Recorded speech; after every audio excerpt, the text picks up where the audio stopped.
Okay, well, hello, good afternoon. Welcome to all of our webinar listeners.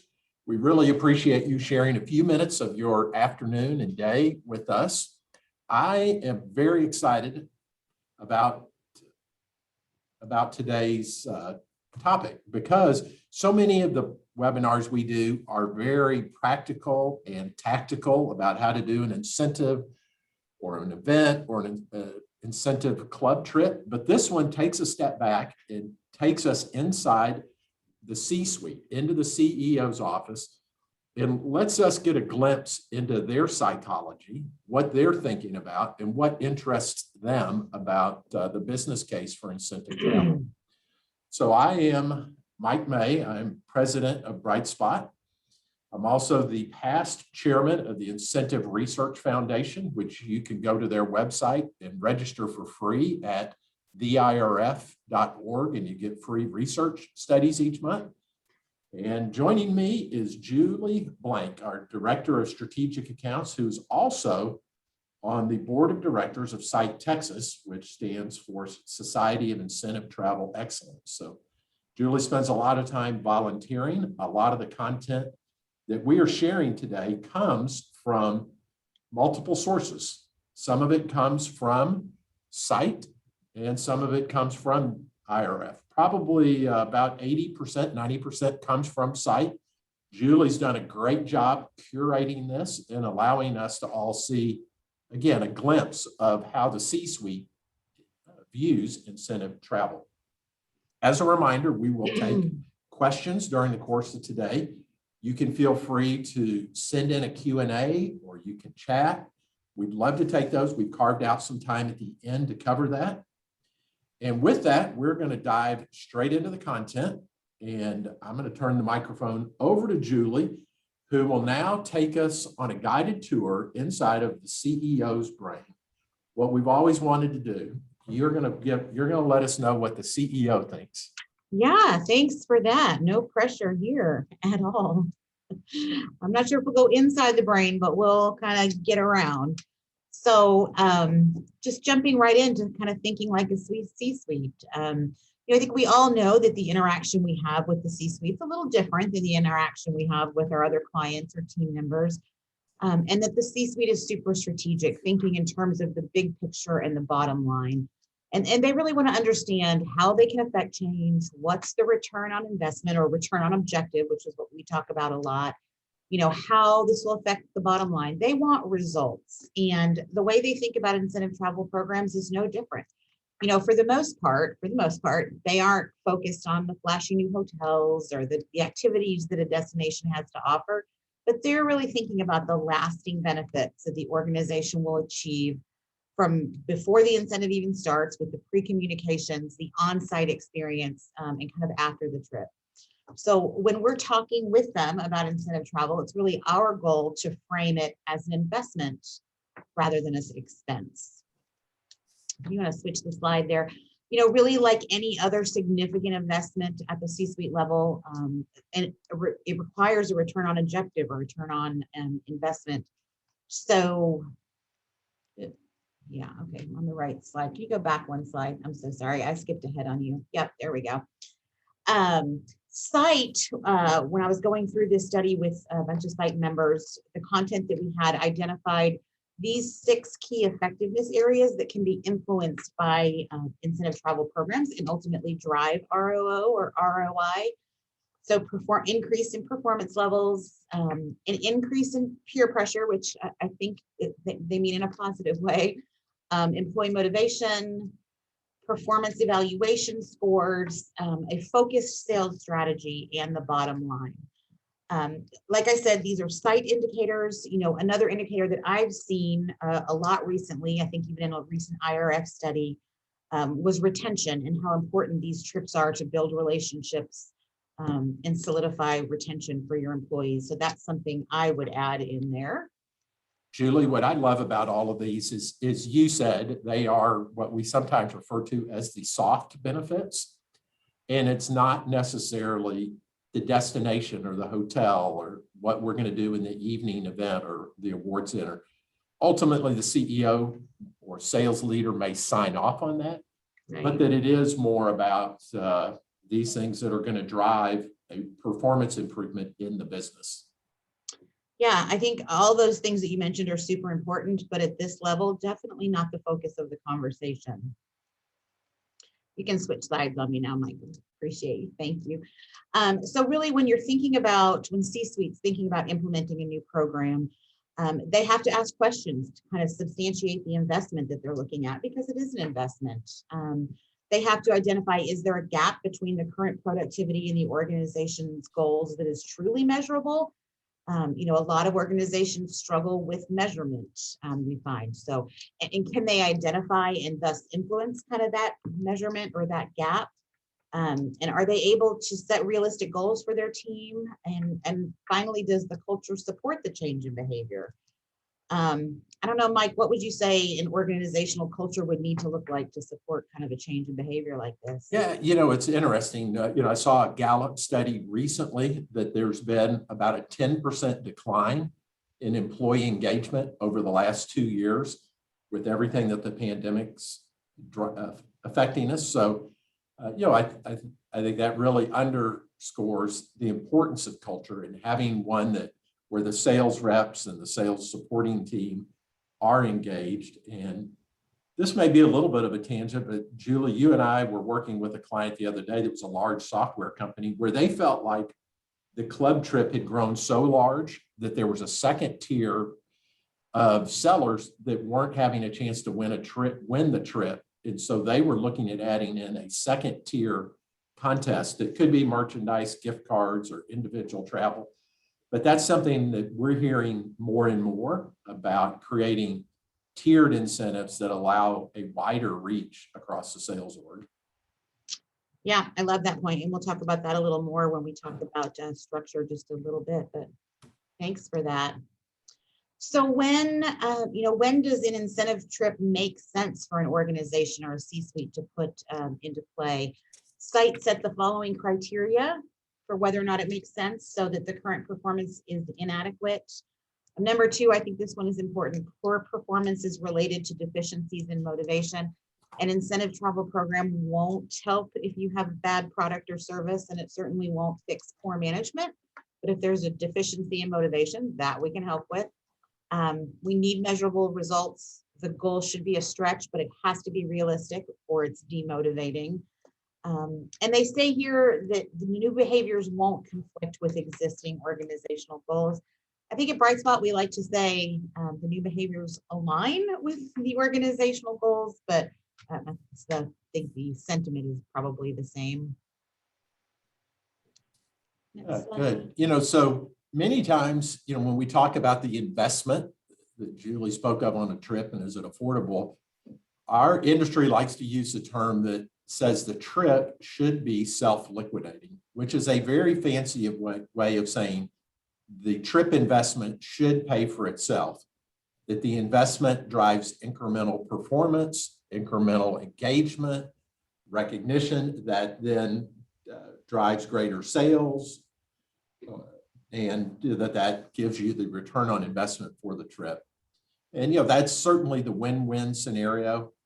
As we said, recent studies from Site and IRF point to the soft benefits as being an increasingly important part of the trip.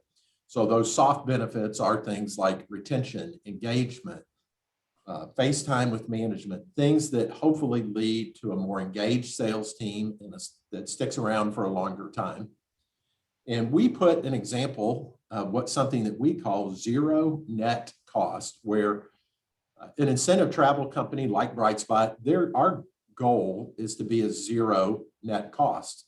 So there is typically a program management fee that might be anywhere from 12 to 20% of the total trip costs, but a savvy incentive travel company should be able to get you greater hotel concessions that save you money, save money on things like F&B and transportation, just because this is what we do all day long. So we know places that we can save a few dollars here and there. And then the big return is freeing up internal staff time so that those sales leaders can spend time on driving the sales goals, can spend time on the trip, interacting with winners to deepen their relationship. So if all goes well, the net cost of using somebody like Brightspot is zero.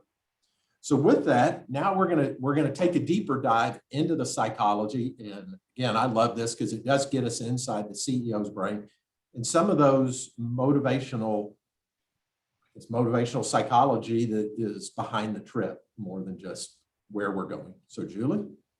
Yeah, perfect. Thank you. Like Mike said, sometimes the C-suite is so focused on the bigger picture that they're not really thinking about the mechanics of why an incentive trip works. So when we're talking to the C-suite, we want to make sure that we highlight some of these soft, valuable behaviors that Mike mentioned.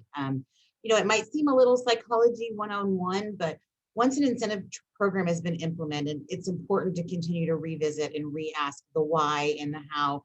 We see so many, long-term programs that we inherit that have run the same way year over year for 20 years. Organizations change, goals change, people change. The programs have to change with them and evolve. So this is something we really like to focus on in the beginning when we're launching a program and keeping it fresh and motivating the audience throughout. So ultimately, our goal is to change behavior. And before we can influence the behavior, we have to understand why people do the way they do. Do what they do. We know behind every action there's a motive, and the motives can be either intrinsic or extrinsic. The intrinsic is that internally driven motivation that lives on the inside. It's a longer term motivation. And extrinsic is driven more by immediate outcomes, immediate rewards, immediate avoidance of pain. It is more short term. So that, it's sell 100 widgets this month and earn X reward, kind of short term, not long term. It's the intrinsic behavior that really affects long-term behavior. And the majority of our focus when building incentive programs is on that intrinsic behavior. I think also it certainly doesn't hurt to mix in the extrinsic motivation, but like Mike was saying, we have to hold people's attention for the life of a program. Typically, for a big incentive program, those are year-long experiences or earning qualification periods. So, with the travel and the experience being kind of the intrinsic motivator, infusing the extrinsic contests in, like Mike said, along the way are really, really, I think, important over the short term. So, just a quick example here, we've done programs. We did a program recently to Portugal. We broke the tiers into 4 levels. So when you reach the first level of qualification, you got a Nike gift card to design your own Nikes to walk around Portugal. At the second goal, we got a travel comfort kit with some the Bose noise canceling headphones to use on the trip. For the third tier, you got a piece of luggage. And then, the fourth tier, obviously, you win the trip. It doesn't have to be that expensive. That's expensive. But you can also, you can have handwritten notes from the CEO when they reach level 1, or, a postcard from the destination when they reach level 2. So I think it's really important when you're thinking about structuring this correctly to both keep in mind the intrinsic and the extrinsic value that we can provide. And continuing on with Psychology 101, I know we've all studied Maslow's theory on what motivates humans. There is definitely more recent research, but this framework really provides a good understanding of the different types and what we're trying to accomplish. So we know they have the most basic psychological, then the safety needs, love and belonging, which is relationship, social acceptance, esteem, which is a sense of importance and recognition, and then finally, kind of the apex is that self-actualization where you're taking on new challenges and experiencing new things. These can all exist at once. They can be driven by different things at different times. But how it relates to incentives, particularly when we're talking travel, but also when we're talking about cash incentives that we sometimes like to, to offer. Cash compensation at a very basic need fills that safety gap. A lot of times we can try and spin an award of cash, or try to spin cash as an award, but psychologically, we're wired to have it fulfill a basic need. So most winners will buy gas or groceries or pay debt before they'll justify using the cash to buy a new watch or go to an exotic destination. So Gifts, which we do love to incorporate into an incentive program, really feel that need for love and esteem. Someone cares, they're recognizing you, they're giving you a gift. Trips, on the other hand, are kind of the trifecta of love and belonging, esteem, and self-actualization. This is the recognition status. It's about the on-site connection. It's belonging to a bigger group. It's reaching a career milestone, opportunities to travel, opportunities to, new experiences. It really is touching all three of those top tiers, which if you're a C-suite and you're looking to make the most impact, I think it's pretty obvious which of these is going to do that. So I think just remembering that cash is immediate and has a short-term effect, gifts are tangible, have kind of a mid-term effect, but incentive travel is both tangible and intangible with long-term effects on behavior. The other thing I love is, we can position it as cash is really one-dimensional and it's very transactional. Gifts are kind of relational and two-dimensional, and then that incentive travel is really that three-dimensional, hitting on that need for self-actualization. Julie, I love this slide because while it is something we learned a long time ago, I guarantee if we were in the C-suite and we broke this down, they would say, sure, of course. Those first two levels are where our cash compensation and our commissions come in. That's clearly what we're trying to do there. But those top three levels, that is what we're trying to do with our trip. We're trying to do something different. Also like in the last year where people maybe couldn't do their trip and some companies cashed out the trip. I think the wisest companies didn't just write a check for the trip value, but many of our clients substituted something. Maybe it was a merchandise selection or an individual trip because the CEO knew like, no, we already give these people a comp plan. This is something different. Yeah, I think it's funny. I don't share this slide often, but I talk about the concept a lot. And when I say it, they're like, oh yeah, the needs, I get it, da, da, da, da. But when you really break it down and outline it, you can kind of see that aha light go off like, okay, I get it. It kind of brings it into focus. So I love this slide too. Pretty basic, but pretty powerful. Next slide. We really don't or can't talk about motivation without engagement. We all know that engagement is tied to good work-life balance, a fair job with fair pay, leaders and coworkers who care, good training and support. But Insights teaching, where this fits in with incentive travel, is that travel is seen as a universally engaging and motivating experience. Merchandise hits some people, but it seems that all people can find a connection with the travel and the new experience. So these programs are really designed to appeal to a large cross-section of the organization. And they usually touch a pretty substantial audience. Typically, the top 10% of your absolute best performers are going to earn the trip. So, that's a big chunk of people with a very impactful award, which is part of why incentive travel works so well. Next slide. So just a couple little food for thought. According to Gallup work groups, high level of engagement experience which of the following? Mike, do you want to guess? You probably already know the answer. As just a CEO of a small company here at Bright Spot, I think about all of those, especially the second one and the third one. You want a team that is engaged. You want them to stick around. We invest a lot of money in training. We build deep relationships with our clients, so we hate to see those disrupted. And then, Julie, I'll confess, I don't know the answer to question 2. Which one? Number 2, strangely, a very large number, is literally $300 billion. Really? Yeah, $300 billion. And I would say that this study was done pre-COVID. Post-COVID, with the way things are, I'd be interested to see how these numbers maybe changed a little bit. But yeah, huge impact.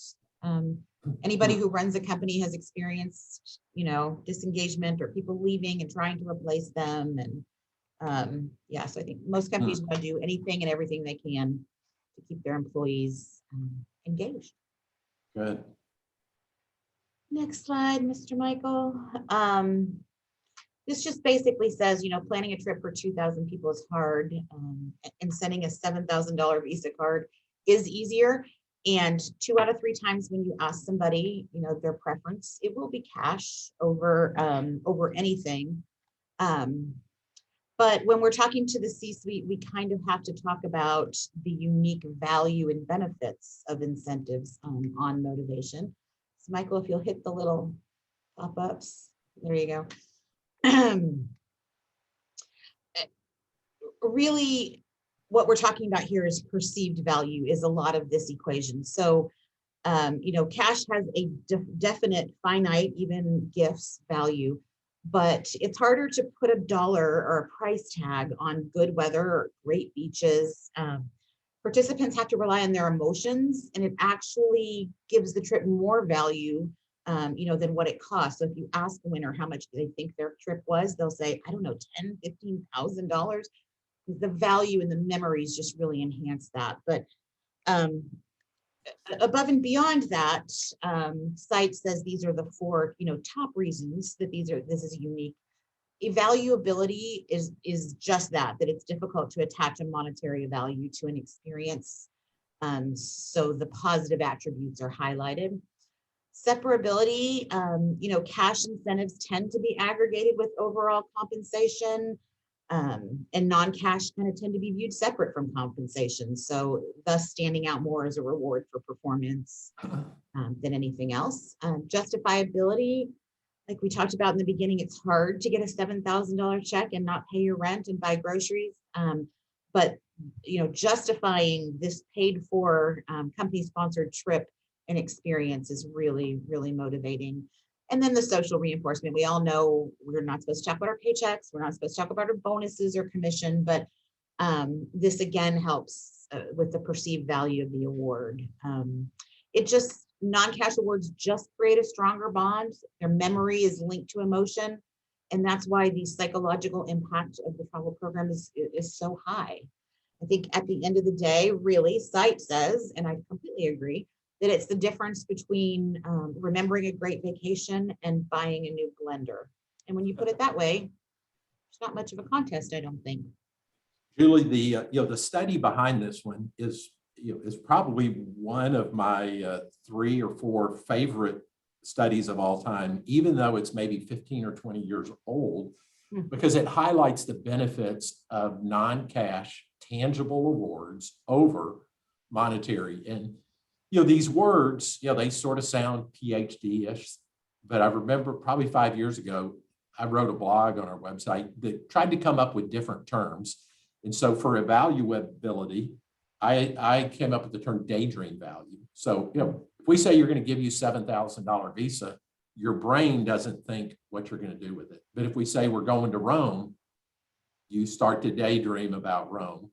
Separability is what you said. It's not compensation. It's not your commission. It can turn off, it can turn on, it can get bigger, it can get smaller, and we're not going to adversely affect your pay. Justifiability is guilt-free splurge.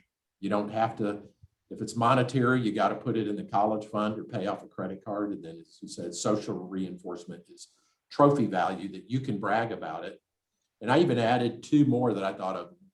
And again, I think this is the way CEOs think, is the trip is also memorable, meaning it has a lasting halo effect that lasts longer than the week that you're on site. And then the other benefit is promotable. It creates a buzz factor. It's easier to promote than cash. So, all of those are great. So, see, Michael, let's cover a couple of quick results and then we'll turn to Q&A. So these are some different hard results out of IRF studies. I'm going to jump over the percentages all the way to the last 2 bullets because they're fascinating to me. And that is that both employees and managers highly value incentive programs.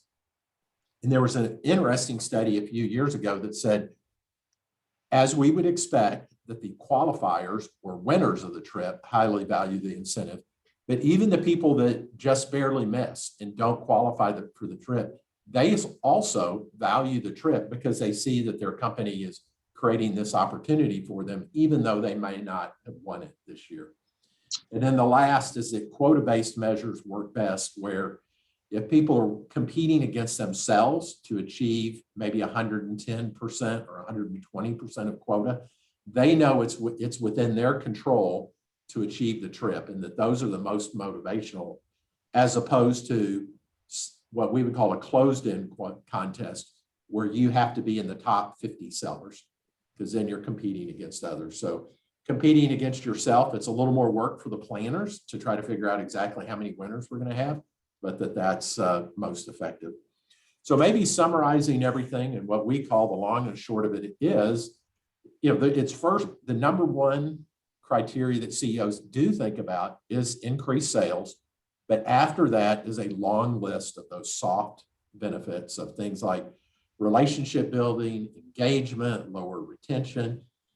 So, that's a little glimpse into the way we think the CEOs think based on our interaction with them, as well as what we see in these studies. So what we're going to do now is we're going to throw the floor open for Q&A.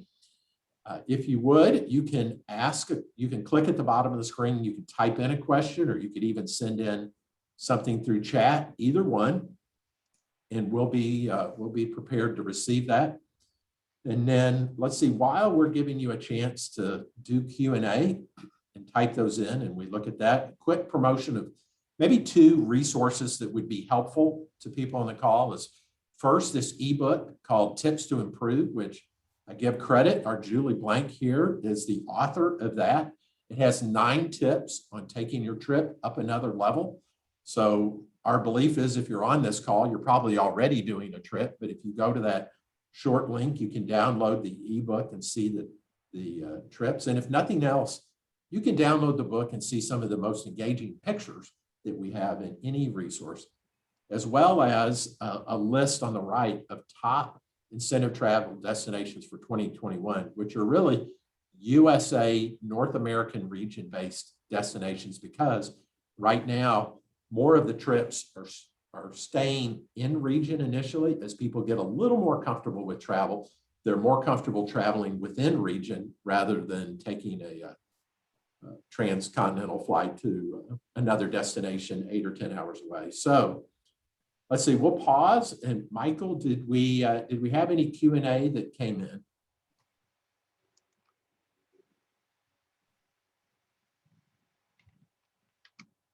Let's see, I think we Mike. may have covered it so thoroughly that there are no questions.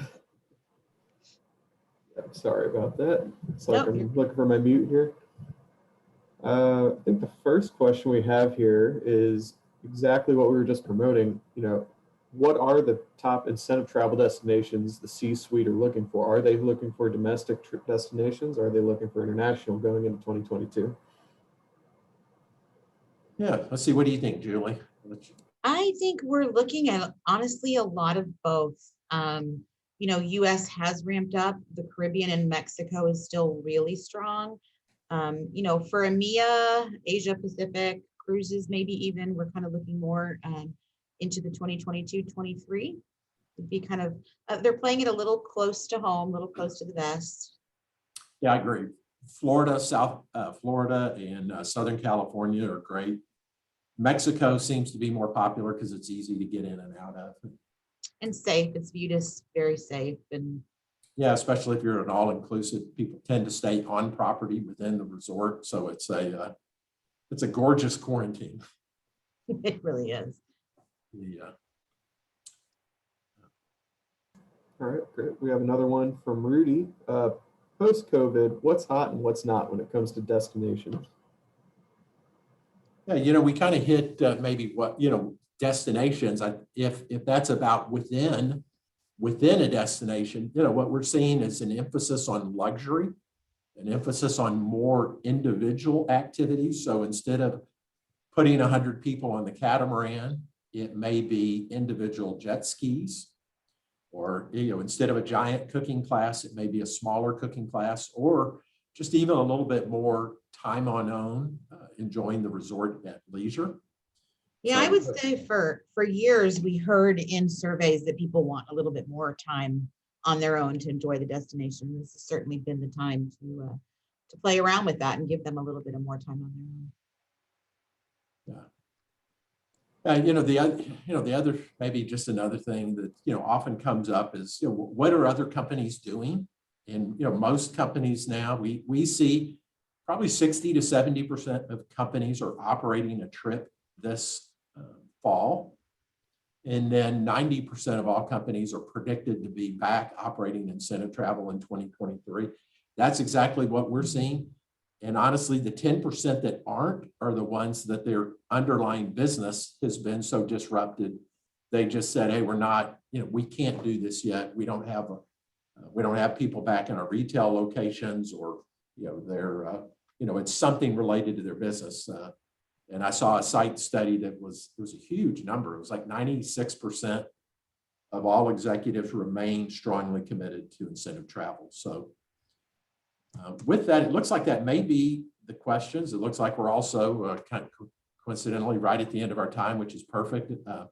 We will be sending out copies of the slides. That's a question that always comes up. So watch for that probably later today or early tomorrow. Certainly, if Julie or I can ever help in any way, we'd be happy. You could reach out to us via email or find us on LinkedIn. Even if you're not our client, we're always happy to give free advice and try to share our expertise with others.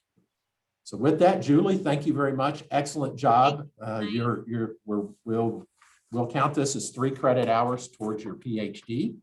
And Michael, thank you for advancing the slides. And for those that joined us, thanks for sharing your time today. Have a very good week and a 4th of July weekend. Thank you, Mike.